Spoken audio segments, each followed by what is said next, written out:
story.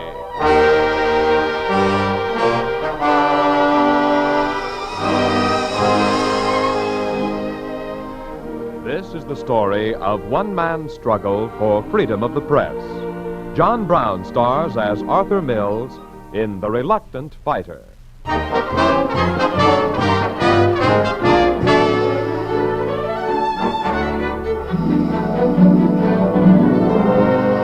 Singing in the rain, just singing in the rain, what a glorious feeling.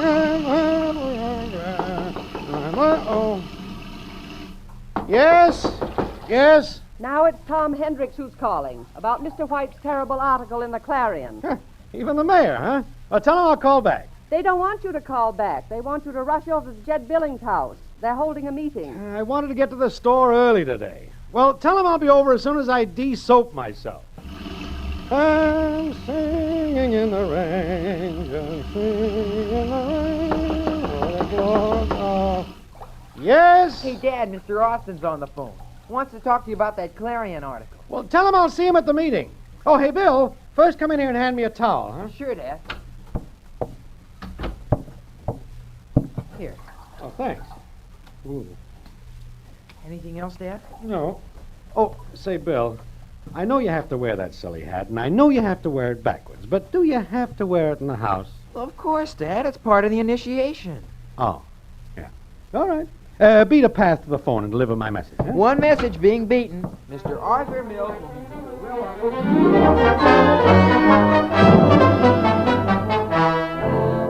Come on! Your attention, gentlemen. Your attention, please. Thank you. Now that we're all here, we may as well get right to the reason for this gathering. Have you all read the article in the Whitfield Clarion? Sure, we did. Well, I'm going to read it anyway, just to refresh your memories and rekindle your anger.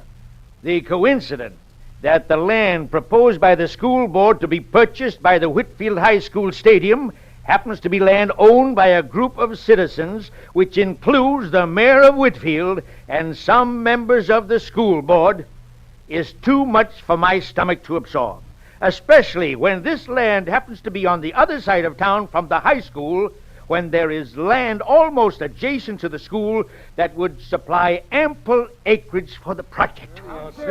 Signed, Richard White, editor. What are we going to do about that? Well, I think the facts in the case should be presented to Mr. White. This is a vicious, unfounded attack on my administration. I think we ought to run Mr. White out of town on a rail. Oh, now, wait a while. After all, he's entitled to his opinion, as long as he's not libeling. Not libeling? What do you think the intent of the article is? That's good land we're selling, worth every penny that we're asking for it. Yes, I think our land is good. But he's reported the facts correctly. The school is on the other side of town. The mayor does own some of the land, as do others of us who are on the school board. As I said before, I think a committee should call on Mr. White and explain to him why this particular land is being chosen, pending a vote of the school board to buy and a vote of the landowners to sell. That's what I thought this meeting was going to be, a vote of us landowners to sell. We can hold that up for a few days. Meanwhile, maybe we can get an apology out of Mr. White. Arthur's suggestion makes sense. We should have a committee present the facts to the newspaper. Being as your suggestion, Arthur, I appoint you as chairman of the committee and Steve and Ed as members. Go ahead, inform Mr. White, and see that he prints a retraction. But suppose he won't retract. Gentlemen, please. All right, Arthur, you're carrying the ball. Make Mr. White shut up. What if he just won't shut up? Then we'll find ways to shut him up. Meeting adjourned.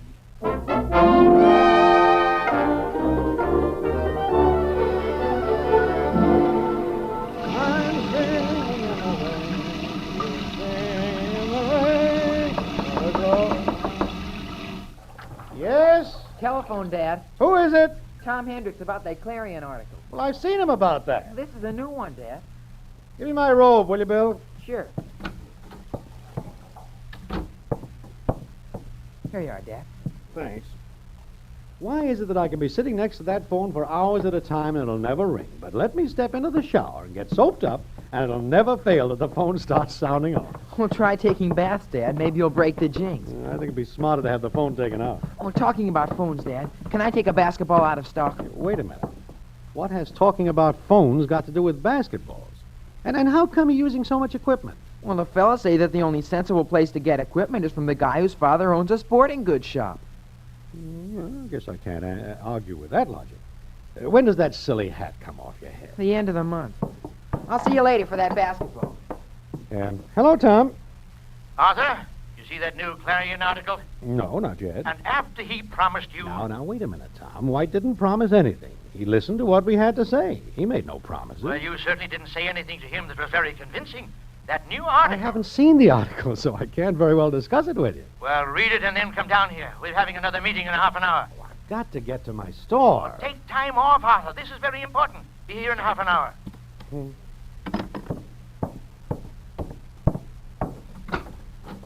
Are you still in your robe, dear? Breakfast on the table. Well, eggs. Haven't had them since yesterday morning. You're going to have the same orange marmalade, too. Oh, do me a favor, Grace. No more bargains, huh? A whole case of orange marmalade just because there was a sale? Well, these days a woman has to be careful how she stocks her larder.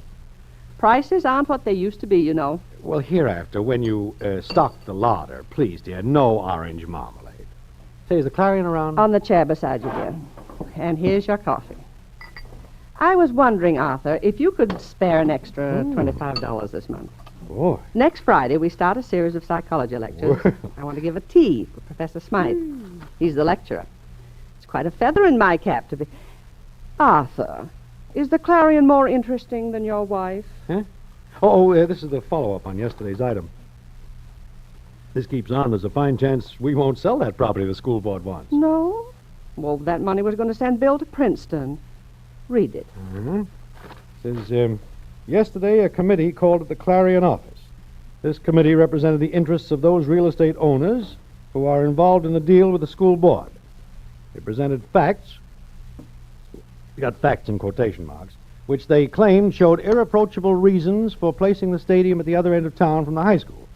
These facts, again in quotation marks, they say are 1, that there is not sufficient acreage at the school grounds, 2, that the stadium, when not being used by the school, can be utilized as an easily accessible playground for Whitfield children, and 3, the stadium can be let to traveling circuses and carnivals to help defray building and operating expenses.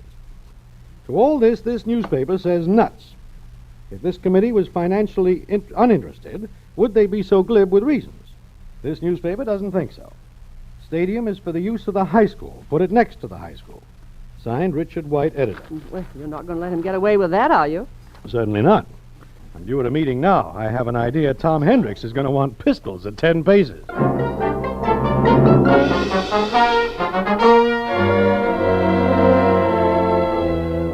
And I say that the Clarion has to be shut up.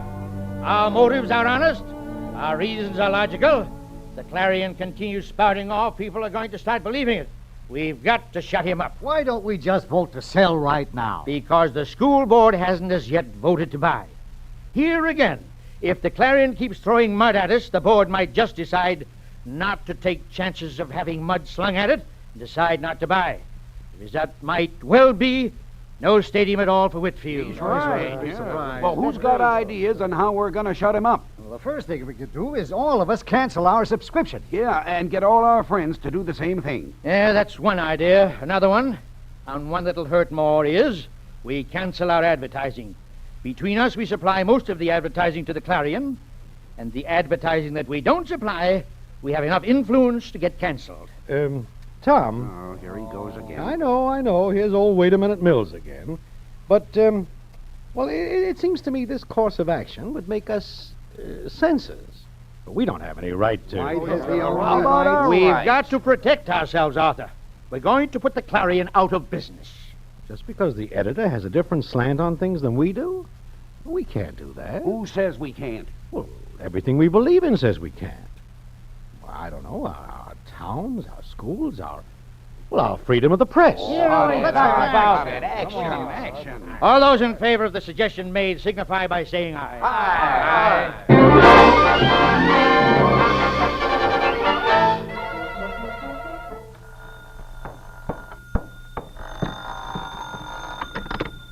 Hello? Grace, darling, how are you? You were expecting my call, weren't you, dear? This is Ethel. Oh, hello, Ethel. How are plans Yes, coming all for right. the Smythe reception? Progressing well, I hope. Oh, yes, the house is a shambles, of course, but the day of the tea, Bill will be restricted to his room. Oh, of course, that'll give you a chance to organize things.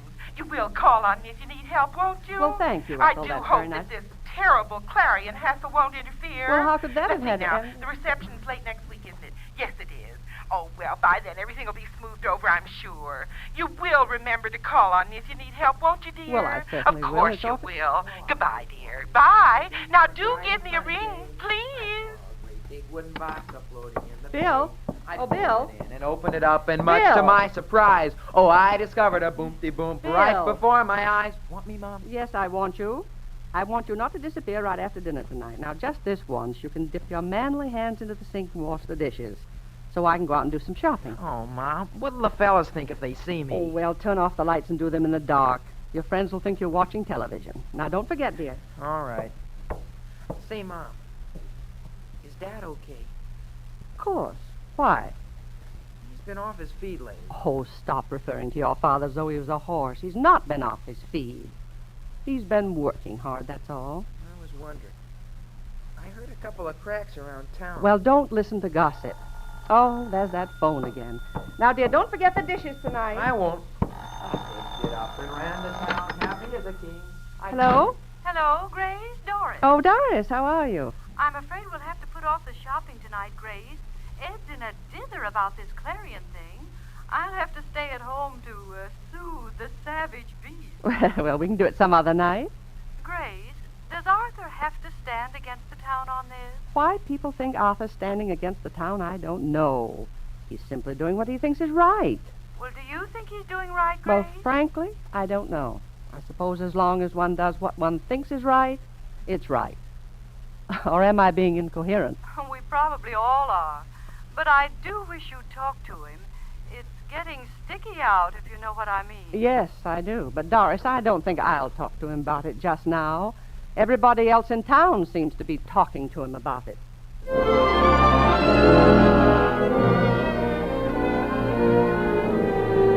What he suggests is kind of ridiculous, Art. Why? Well, why'd we elect the school board? So they could make decisions. That's right, Art. If we held an open debate with the whole town participating on where the stadium should be placed, why, we'd be depriving the school board of its delegated authority. Oh, pardon me a moment. Yes, sir? I'd like to get a pair of boxing gloves. Oh, yes, I have some very nice Everlast boxing gloves. Come this way, please. You think we'll be able to swing him, John? I don't know. He's a pretty obstinate guy. Well, it's not as though we're wrong about this thing. That's what hurts. Having all this trouble for no reason. I'll take it like that. Fine. The tax, that's just right. Thank you very much. Goodbye, sir. Bye.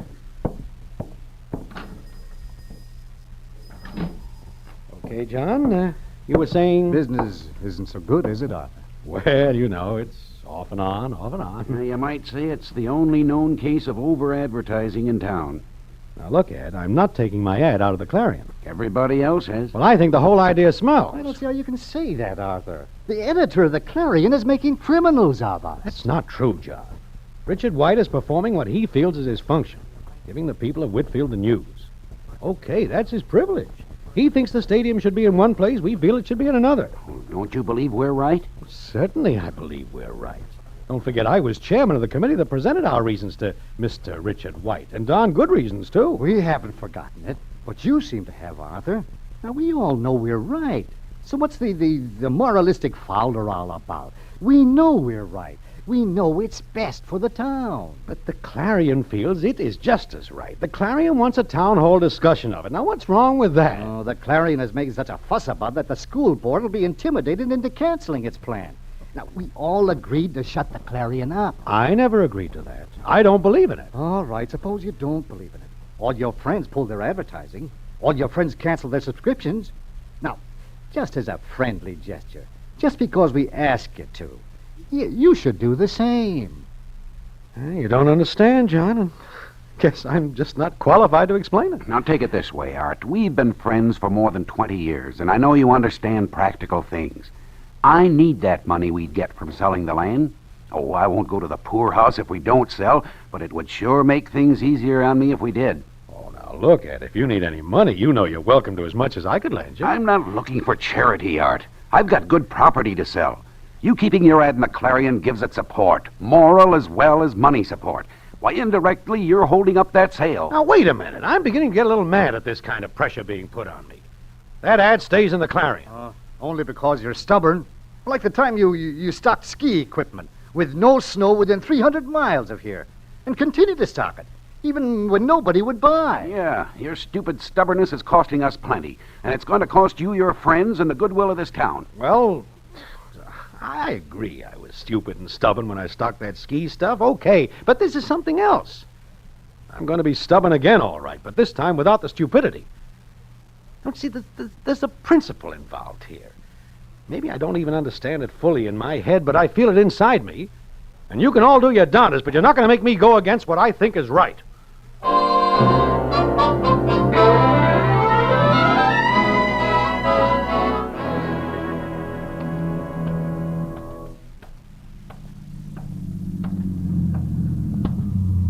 Mills.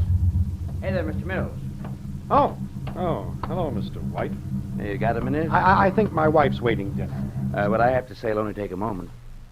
Well, I hope you're not intending to make an editorial out of me. No, I want to thank you For what? for keeping your ad in the Clarion, for helping fight for a free press. A country can't breathe without a free press. Understand one thing, Mr. White. I am not keeping my ad in the Clarion for your sake. Matter of fact, I resent you bitterly for the situation you've created. And why don't you join the others? You don't have to answer. I know you won't join the crusade against freedom that's being conducted by the good burghers of this town. Oh, so that's what it is I won't join, huh? Hey, Bill, why so gloomy? Who's gloomy? Well, you are. Hey, wait a minute. Isn't it against the rules to carry that hat in your hand? I don't have to worry about the rules anymore. Thanks. Bill! Bill! You'll have to excuse me. I just wanted to say, Mr. Mills, that your fight is giving me courage. Look, I don't want to fight. I'm not involved in any fight. Use whatever terminology you will. As long as you continue on my side for a principle, no matter what your opinion of me, I'll continue the fight if it takes the last cent I've got. Goodbye, Mr. Mills. Wonder what's eating Bill.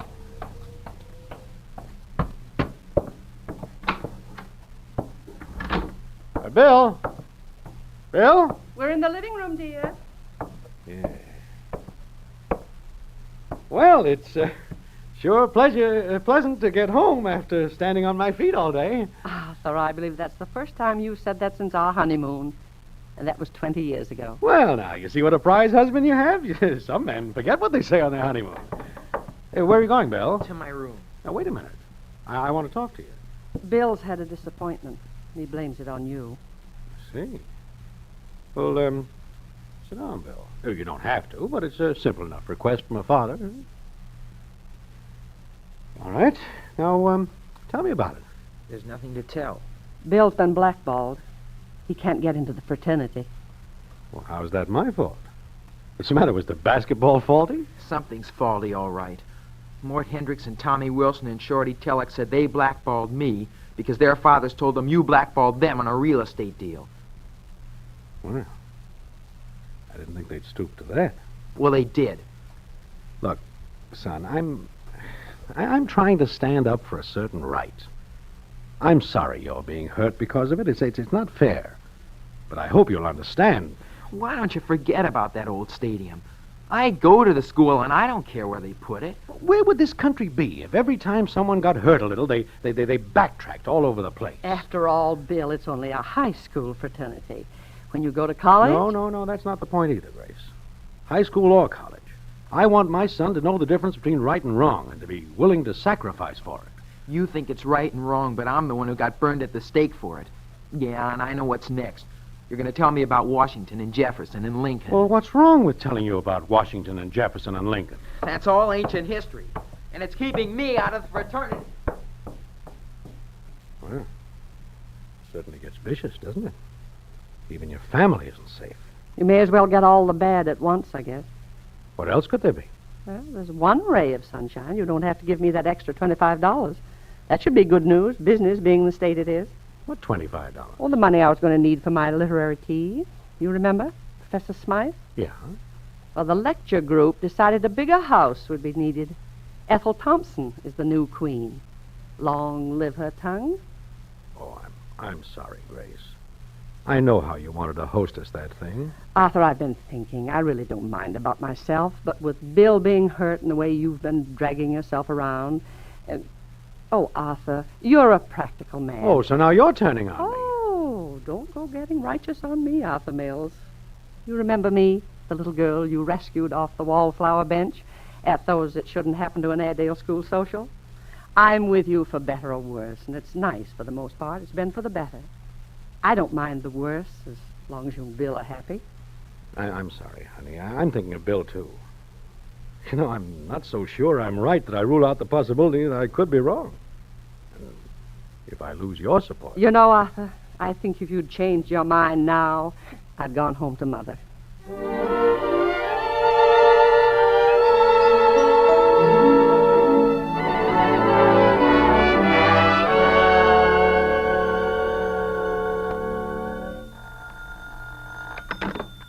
Mills Sport Shop. Mr. Arthur Mills, please. Oh, speaking. This is White of the Clarion, Mr. Mills. Remember last week I told you I would continue publishing if I took the last cent I had? Yeah?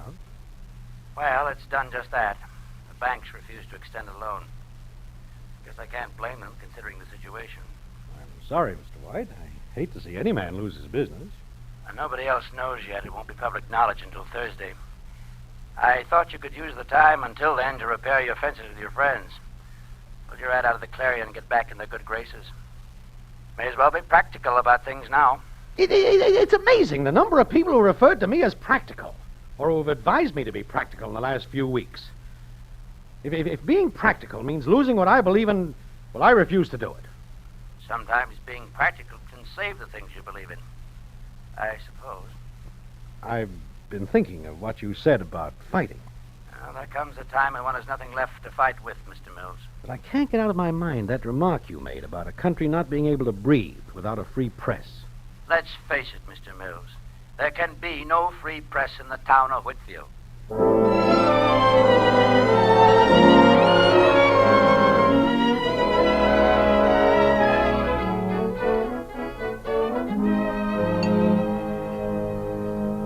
Arthur, have you seen this in the Clarion? Seen what?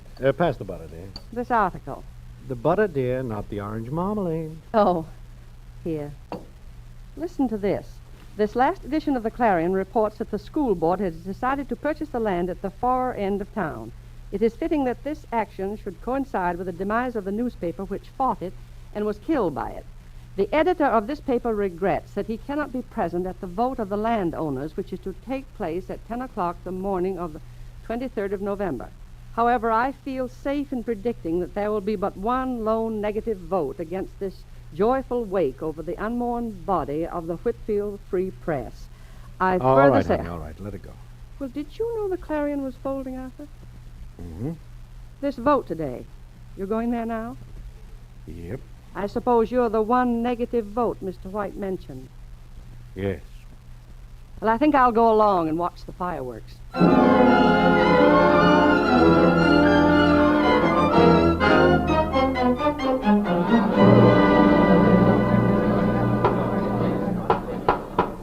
Let's get this over with. We all have business to attend to.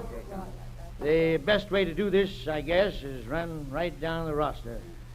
Need I mention that a unanimous vote is extremely desirable? We'll get one all right. Let's get the vote. Okay. Ed Hendricks. Aye. John Telleck. Aye. Arnold Stanley. Aye. Jerry Williams. Aye. Arthur Mills. Arthur Mills. Aye.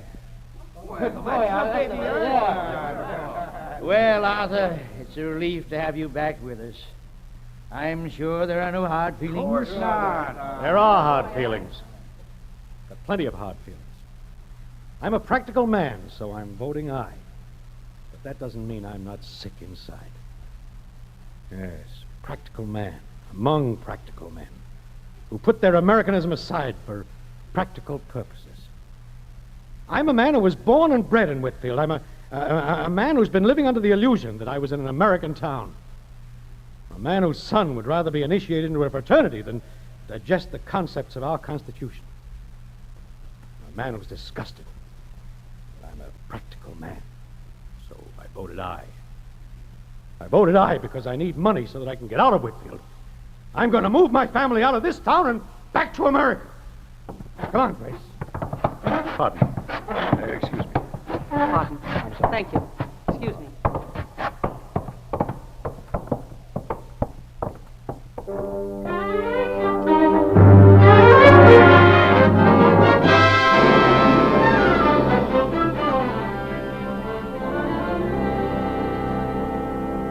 No, Arthur can't get to the phone right now, Ed. Yes, I think it was wonderful. Everybody's been calling. Dad! Dad! Just a moment, Ed. Bill, stop that shouting. Mom, where's Dad? He's upstairs. I heard about his speech, Mom. Boy, that's my dad. Well, why don't you go out and tell him how proud you are, Bill? He's taking a shower. I will. Mom, Dad hasn't been singing in the shower lately. Well, he hasn't had much to sing about, Bill. Incidentally, tell him Richard White's been asked to reopen the Clarion, and there's going to be an open debate in the town hall on the stadium issue. Sure thing, Mom. Hello, Ed. I'm sorry to keep you waiting. Well, frankly, Ed, I don't know if anything will appease him. He's awfully mad. Wait a moment, Ed.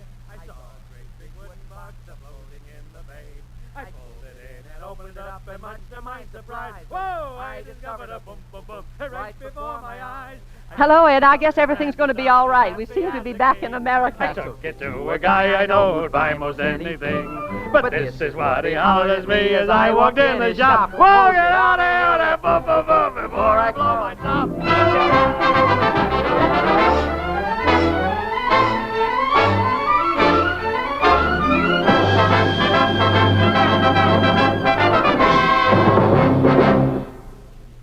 You have just heard This Is the Story, starring John Brown as Mr. Arthur Mills in The Reluctant Fighter.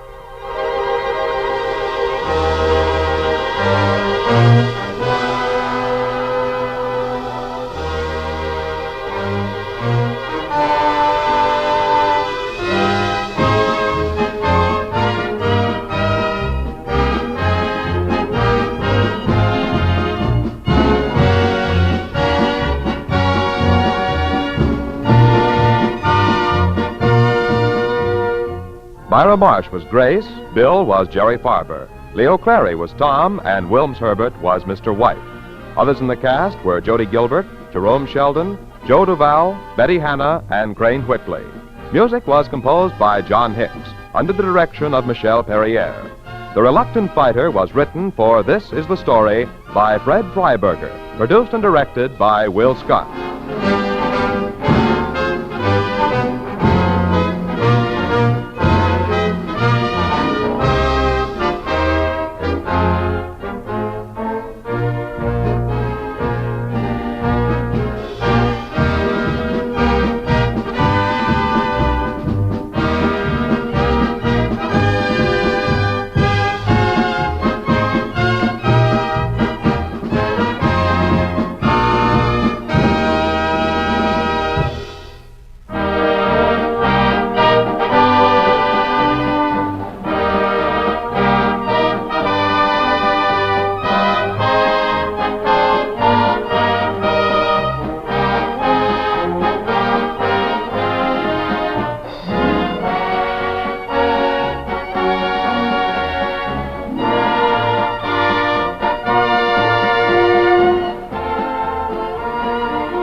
John Harlan speaking. This is the United States Armed Forces Radio Service, the voice of information and education.